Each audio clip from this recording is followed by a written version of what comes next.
In America, the laws that govern us from life to death are simple.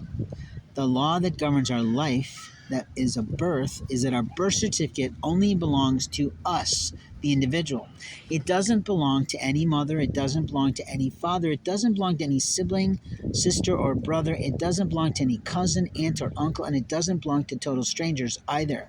That birth certificate belongs to us. If there's a legal name change, then we take it and we care for it. If there's other changes, then we handle it. When we get married, that's something else. When we do it internationally, that's a totally different ballgame. And openly, it can be very challenging. But what I can tell you that the laws that govern us cover all sorts of things. It covers our faith, meaning that we have the right to freedom of religion. We have the right to freedom of assembly. Those are the laws that govern our faith.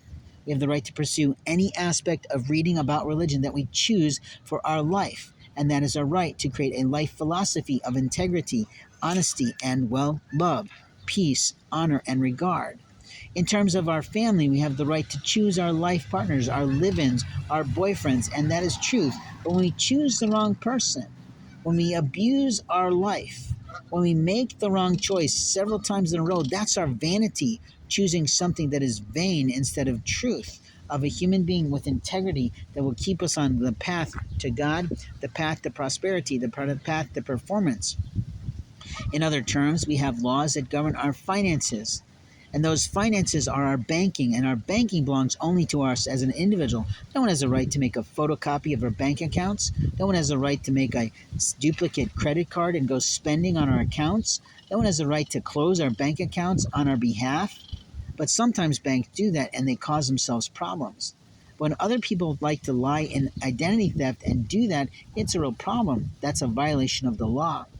In terms of our life, we also have this concept of health or fitness, and we are solely individually responsible for our own human bodies, our own choices of our doctors, our physicians, and those things in the networks of perhaps our insurance agencies.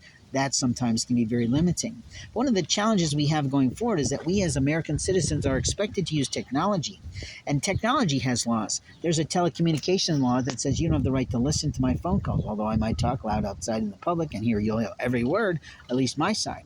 But the truth is, you don't have the right to interfere with someone's telephoning. You don't have the right to pretend you're someone on a telephone as if you're them. That's called identity theft. That's a form of fraud. That is a cyber attack. That is sort of a cyber espionage, if you will. And openly, there are laws that govern that. We have laws in healthcare that says I have the right to the privacy of my records. I have the right to privacy of my brain, my mental health, my physical health, and everything with regard to my internal cellular health. And you, sibling, you, brother, you, sister, you, mother, you, father, don't have a right to anything to do with that. And yet, we have people across the American government, religious right people, who think they have the right to tell someone what they can and can't do with their health. How foolish is that? A pandemic is trying to be forcing us in some sort of healthcare, but I know for myself, I don't want to put an allergen in my body, and I have the right to say no to that. And no one has the right to sneak up on me when I'm sleeping and inject me with anything. That's illegal. That's practicing medicine without a license and medicine without permission. Now, you see, we have laws that govern our whole life here. We have laws that say that my property is mine. My personal possessions belong to me. And if I sign a contract to put my things into a security storage unit, it means that I have the right to say what goes on with that. You might offer me some money to help me pay for that, but your offer of money in financial abuse doesn't allow you to oversee or supersede that contract with my name on it. And you don't have the right, because you sign a check over that, to write your name on that contract. You see, there's another name that says if I die, there's someone who's there for the demise, and it's not you. It's a person that I deem and choose. And in terms of our life insurance policies, we have the right to choose our benefactors. You don't have the right to impede that. You don't have the right to walk into a company and say, you're going to change this for me because I don't like who he's chosen. Who the fuck allowed you to see those documents?